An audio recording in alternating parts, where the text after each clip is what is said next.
الحمدللہ رب العالمین والصلاة والسلام علی رسول الامین اما بعد فاعوذ باللہ من الشیطان الرجیم بسم اللہ الرحمن الرحیم قل تعالوا اتل ما حرم ربکم علیکم الا تشرکوا به شیئا۔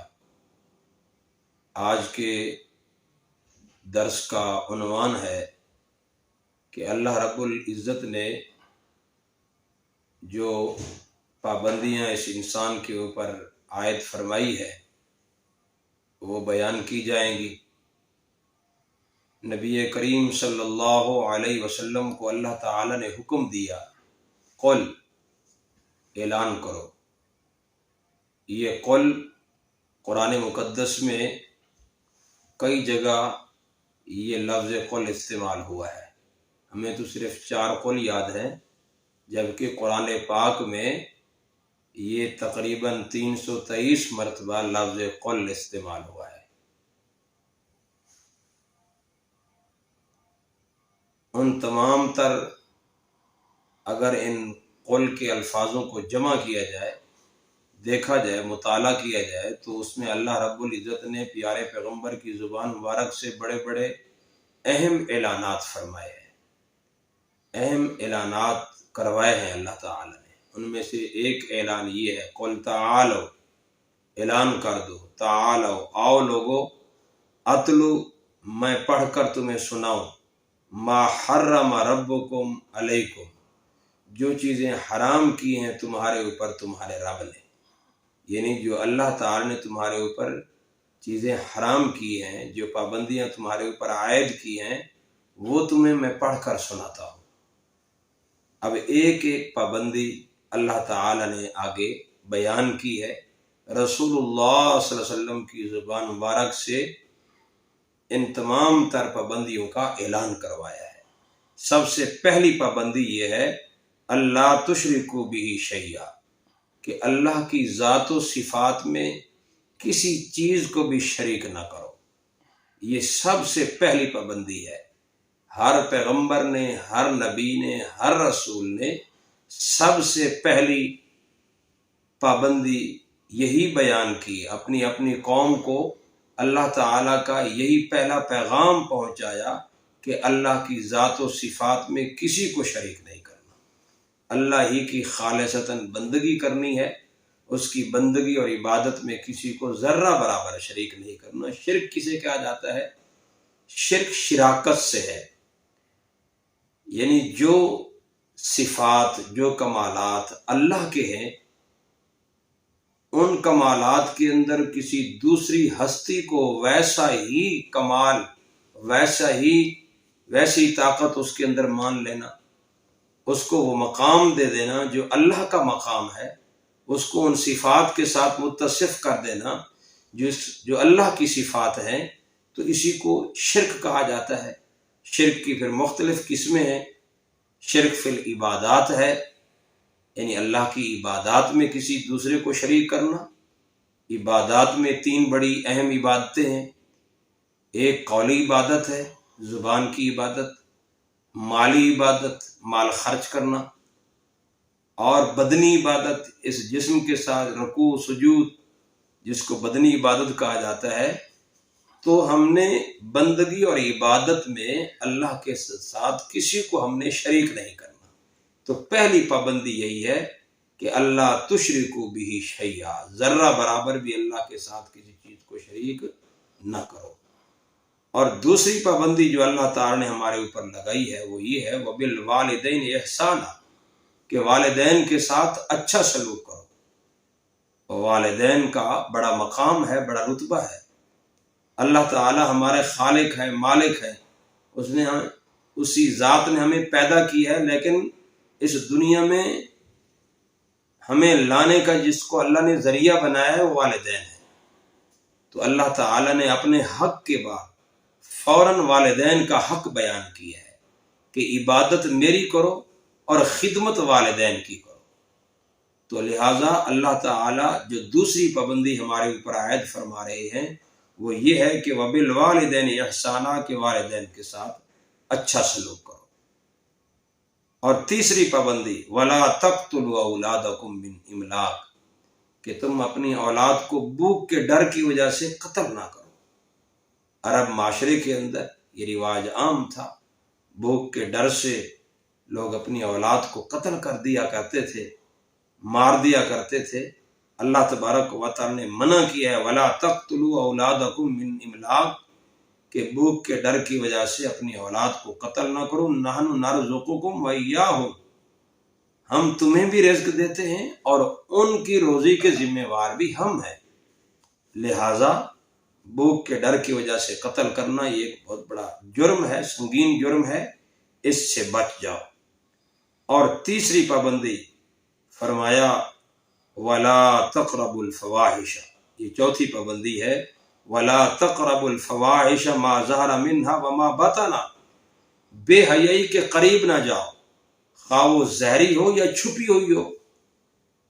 تو کسی طرح کی بے حیائی، فحاشی، عریانی، اللہ تعالیٰ فرماتے ہیں وَلَا تَقْرَبُوا، اس کے قریب تک بھی نہ جاؤ۔ یہاں یہ نہیں فرمایا وَلَا تَفْعَلُوا، ان کو کرو نہیں، یعنی قربت سے بھی منع فرما دیا۔ جو چیز برائی کی طرف لے جاتی ہے اس سے بھی اللہ تعالی نے منع کر دیا ہے۔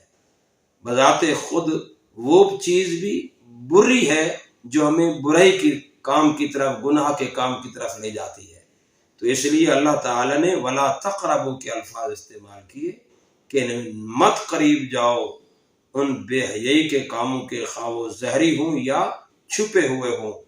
اور پانچویں پابندی یہ بیان فرمائی وَلَا تَقْتُلُوا النَّفْسَ الَّتِي حَرَّمَ اللَّهُ إِلَّا بِالْحَقِّ، کہ کسی جان کو قتل نہ کرو جس کا اللہ تعالی نے، جس کی حرمت کو تمہارے اوپر لازم قرار دیا ہے۔ وَلَا تَقْتُلُوا النَّفْسَ الَّتِي، نہ قتل کرو کسی جان کو، الَّتِي حرم اللہ، جس کو اللہ نے حرام قرار دے دیا۔ اب یہ کسی بھی جان، انسانی جان ہو، حیوانی جان ہو، وہ ساری جانیں اس میں آ جاتی ہے، الا یہ کہ کوئی انسانی جان کو ضرر پہنچانے والی کوئی حیوانی چیز ہے تو اس کے مارنے کا میں حکم ہے، لیکن خاص طور پر انسانی جان کے متعلق جو اللہ تعالی نے ہمیں تعلیم دی ہے کہ وَلَا تَقْتُلُوا النَّفْسَ الَّتِي حَرَّمَ اللَّهُ، جس کو اللہ تعالی نے تمہارے اوپر حرام کر دیا ہے، اس کو قتل کرنے کی تمہیں قطعاً اجازت نہیں ہے۔ یہاں اللہ نے یوں نہیں فرمایا کسی مسلمان کو قتل نہ کرو، کسی فلانے کو، یعنی مومنین کو، مسلمین، خاص تخصیص نہیں کی، عام بیان کیا، کوئی بھی ہے، مسلم ہے، غیر مسلم ہے، جو بھی ہے، ہمیں اس کو قتل کرنے کا قطعاً حق نہیں ہے۔ اللہ تعالیٰ نے قتل کی سختی سے مذمت فرمائی ہے۔ جو آدمی من قاتل نفسا بغیر نفس، سورہ المائدہ کے اندر یہ قانون بیان کیا ہے اللہ تعالی نے، کہ فرمایا اللہ نے کہ جس بندے نے کسی انسان کو قتل کیا جبکہ جس کو قتل کیا جا رہا ہے اس کا کوئی ایسا جرم نہیں کہ جس کی وجہ سے وہ قتل کا مستحق ہو۔ دو جرم ایسے ہیں جس کی بنیاد پر انسان کو قتل کیا جا سکتا ہے کہ وہ اس صورت میں اس کو قتل کیا جائے گا کہ وہ کسی کا قاتل ہے، تو اگر اس نے کسی کی جان لی ہے تو اس کے بدلے میں اس کو قتل کیا جائے گا۔ او فساد فی الارض، اور اگر کوئی زمین میں فساد فی الارض کا مرتکب ہوا ہے، لوگوں کی عزت آبرو جان مال کا ڈاکو ہے، اس کے بارے میں اللہ تعالیٰ نے اجازت دی ہے کہ اس کو قتل کر سکتے ہو۔ اس کے علاوہ کسی انسان کی جان لینا حرم اللہ، اللہ نے حرام کر دی ہے اس کو۔ تو لہٰذا ہمیں سوچنا چاہیے کہ ہم مذہبی اعتبار سے کس طریقے سے ہم ایک دوسرے کے اوپر فتوے جاری کر کے ایک دوسرے کی جان لینے کے درپے ہوتے ہیں، تو قطعاً اس کی قرآن میں اجازت نہیں۔ دیکھو اللہ فرماتے ہیں پانچویں پابندی یہ ہے وَلَا تَقْتُلُوا النَّفْسَ الَّتِي حَرَّمَ اللَّهُ إِلَّا بِالْحَقِّ، نہ قتل کرو کسی جان کو جس کو اللہ نے حرام کیا، الا بالحق۔ الا بالحق کے اندر بس دو ہی چیزیں ہیں جو قرآن نے دوسرے مقام میں اس کی وضاحت فرما دی ہے۔ ان پانچ پابندیوں کے بعد اللہ تعالی نے کس انداز کے ساتھ اس پر عمل کرنے کی تعلیم دے رہے ہیں اور ترغیب دے رہے ہیں۔ فرمایا ذالکم وصاکم بہ، یہ وہ احکامات ہیں جس کی اللہ تمہیں وصیت کر رہے ہیں۔ یہ وصاکم کا لفظ یہ اہمیت کے پیش نظر، جس طریقے سے ایک مرنے والا وصیت کرتا ہے اور سننے والے اس کی وصیت کو پورا کرنے کی ہر طرح کوشش کرتے ہیں، تو اللہ تبارک و تعالی فرماتے ہیں جس طرح تمہارے ایک آدمی کی وصیت بڑی اہمیت کی حامل چیز ہوتی ہے، تو اسی طریقے سے میرے ان احکامات کو اہمیت کے احکامات سمجھو، ان کی وہی اہمیت ہے، میں تمہیں وصیت کر رہا ہوں۔ اللہ فرما رہے ہیں یہ وہ احکامات ہیں جس کی میں تمہیں وصیت کر رہا ہوں، لعلکم تعقلون، تاکہ تم سمجھو۔ تو یہ لعلکم تعقلون سے ہمیں عقل کو اللہ نے اپیل کر دی ہے کہ اگر عقل مند ہو، اگر تمہارے اندر سمجھ بوجھ ہے تو ان تمام تر پابندیوں کے اوپر عمل کرو۔ اس کے بعد اللہ تعالی نے چھٹی پابندی یہ بیان فرمائی، ولا تقربوا مال الیتیم، کہ یتیم کے مال کے قریب نہ جاؤ۔ یہاں یوں نہیں کہا ولا تاکلوا مال الیتیم، بلکہ قربت سے بھی منع کر دی ہے۔ دیکھو الفاظ دیکھیے، قربت یعنی وہ تمام تر ذرائع جو یتیم کے مال کھانے کے بنتے ہیں، وہ ذرائع، وہ اسباب، اللہ تعالی نے اس کے قریب جانے سے بھی منع کر دیا ہے۔ فرمایا ولا تقربوا مال الیتیم، یتیم کے مال کے قریب نہ جاؤ، الا باللتی ہی احسن، مگر اچھی نیت سے۔ اگر اس کے مال کے قریب جاتے بھی ہو تو اس کی حفاظت کے پیش نظر، یا اس کے مال کے اندر تجارت کی غرض سے کہ اس کا مال ہم اس میں تجارت کریں گے تاکہ اس کا مال آگے بڑھتا رہے، تو اس نیت سے تم اس کے مال کو استعمال کر سکتے ہو، ورنہ قطعاً اس کی اجازت نہیں کہ تم اس کو ہڑپ کر جاؤ، کھا جاؤ۔ حتی یبلغ اشدہ، یہاں تک کہ وہ یتیم کڑیل جوانی کو، سمجھ بوجھ کی عمر کو پہنچ جائے، تو پھر اس کا مال اس یتیم کو واپس کر دو، اس کے حوالے کر دو۔ یہ اللہ تعالی نے ہمارے اوپر پابندی عائد فرمائی ہے۔ اور اس کے بعد ساتویں پابندی یہ ہے وَأَوْفُوا الْكَيْلَ وَالْمِيزَانَ بِالْقِسْطِ، اللہ تعالیٰ فرماتے ہیں ناپ اور تول کو پورا رکھو انصاف کے ساتھ۔ کوئی چیز ناپنی پڑ گئی ہے، کپڑا ناپ رہے ہو یا کوئی اور چیز ناپنے والی ہے، تو کیلی چیزیں، ناپ میں آنے والی چیزیں، اللہ تعالیٰ فرماتے ہیں اس میں قطعاً ڈنڈی نہ مارو۔ والمیزان، ترازوں کو سیدھا رکھو، سیدھا صحیح تولو، اس کے اندر کمی بیشی نہ کرو۔ اللہ نے سورہ المطففین کی ابتدائی آیت میں کیا فرمایا؟ ویل للمطففین، تباہی ہے، بربادی ہے، ہلاکت ہے ناپ تول میں کمی کرنے والوں کے لیے۔ الذین اذا اکتالوا علی الناس یستوفون، کہ جب لوگوں سے کوئی چیز لیتے ہیں تو پوری پوری لیتے ہیں، اور جب دینے کی باری آتی ہے اللہ تعالیٰ فرماتے ہیں وَإِذَا كَالُوهُمْ أَوْ وَزَنُوهُمْ، جب کسی کو ناپ کر دیتے ہیں یا تول کر دیتے ہیں، یخسرون، تو اس میں کمی کر دیتے ہیں۔ تو ایسے لوگوں کے لیے اللہ فرما رہے ہیں ویل، تباہی ہے، بربادی ہے، چاہے وہ بظاہر جتنے بھی عبادت گزار کیوں نہ ہو، اگر معاملات کے اندر ڈنڈی مار رہی ہیں، لوگوں کا حق غصب کر رہی ہیں، تو اللہ تعالیٰ نے ان کے لیے تباہی اور بربادی کا ذکر فرمایا۔ یہاں مثبت پہلو ہے، اللہ فرما رہے ہیں ناپ اور تول کو پورا رکھو اور انصاف کے ساتھ ناپو، انصاف کے ساتھ تولو۔ باقی یہ میں نے جتنے بھی احکامات اللہ تعالیٰ فرماتے ہیں میں نے تمہارے اوپر فرض کیے ہیں، یہ پابندیاں عائد کی ہیں، تم نے ان پر عمل کرنے کی پوری طاقت لگانی ہے۔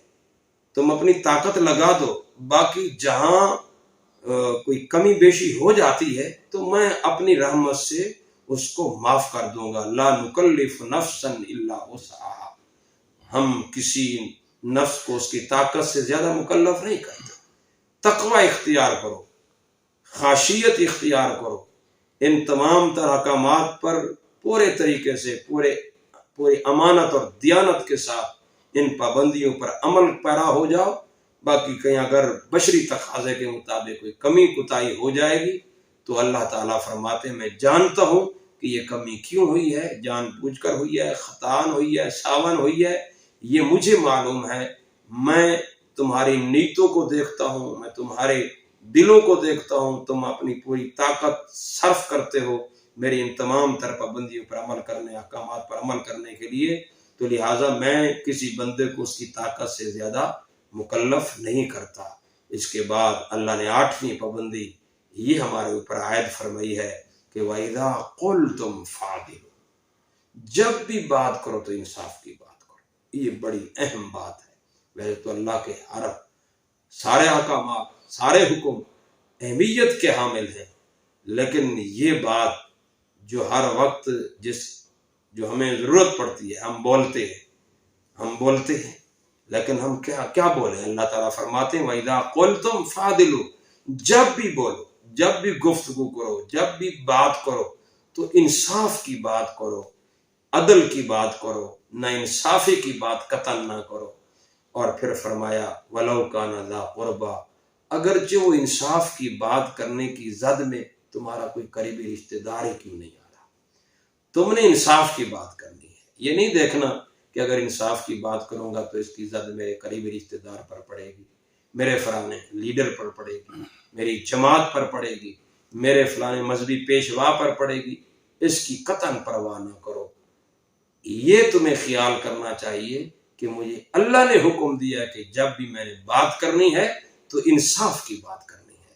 تو اللہ تعالیٰ فرماتے ہیں وَلَوْ كَانَ ذَا قُرْبَىٰ، بلکہ عدل و انصاف کے اگر قانون کو دیکھا جائے، سورہ المائدہ، سورہ نساء کی آیتیں اٹھائیں، اللہ نے وہاں تو سختی کے ساتھ یہ حکم دیا ہے کہ عدل کرو، انصاف کرو، اگرچہ تمہارا یہ عدل و انصاف کرنا اور سچی گواہی دینا، سچی بات کرنا تمہاری اپنی ذات کے خلاف کیوں نہ ہو۔ یہاں تک اللہ نے بات کی ہے۔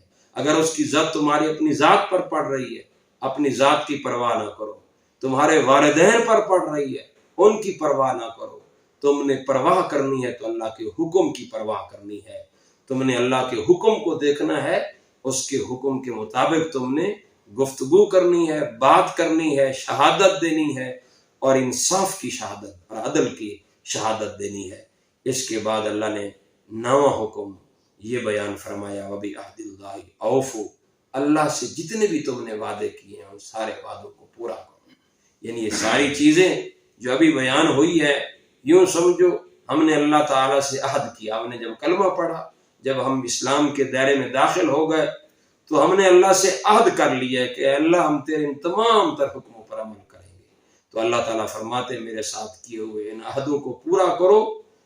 پھر فرمایا ذالکم وصاکم بہ، یہ احکامات ہیں جس کی میں تمہیں وصیت کر رہا ہوں۔ پھر یعنی نصیحت و وصیت یہ اللہ تمہیں کر رہے ہیں لعلکم تذکرون، تاکہ تم نصیحت پکڑو۔ یہ چیزیں ہیں جو دین کے حوالے سے ہم نے جن کو اپنانا ہے۔ ہم نے کتنی چیزوں کو دین کے حوالے سے اہمیت دی ہوئی ہے، جبکہ قرآن نے ان کو بیان تک بھی نہیں کیا تاکید کے ساتھ۔ وہ صرف استنباطی مسائل ہوتے ہیں، ہم ان کے اندر اپنی پوری قوتیں اور پوری صلاحیتیں خرچ کر دیتے ہیں، اس کے اوپر ہمارے مناظرے مجادلے ہوتے ہیں۔ یہ چیزیں ہیں جن کے اوپر عمل کرنا ہے، جس سے معاشرے میں سدھار پیدا ہونا ہے، جس سے معاشرے کے اندر امن اور سکون پیدا ہوگا جب ان چیزوں پر ہم عمل کریں گے۔ اللہ چاہتے ہیں کہ تم امن کے ساتھ رہو، تم اس دنیا کے اندر سکون کی زندگی گزارو۔ تو وہ کیسے گزاریں گے؟ کیا ان مسائل میں الجھ کر ہم سکون کی زندگی گزاریں گے کہ جن کو اللہ تعالیٰ نے بیان نہیں کیا؟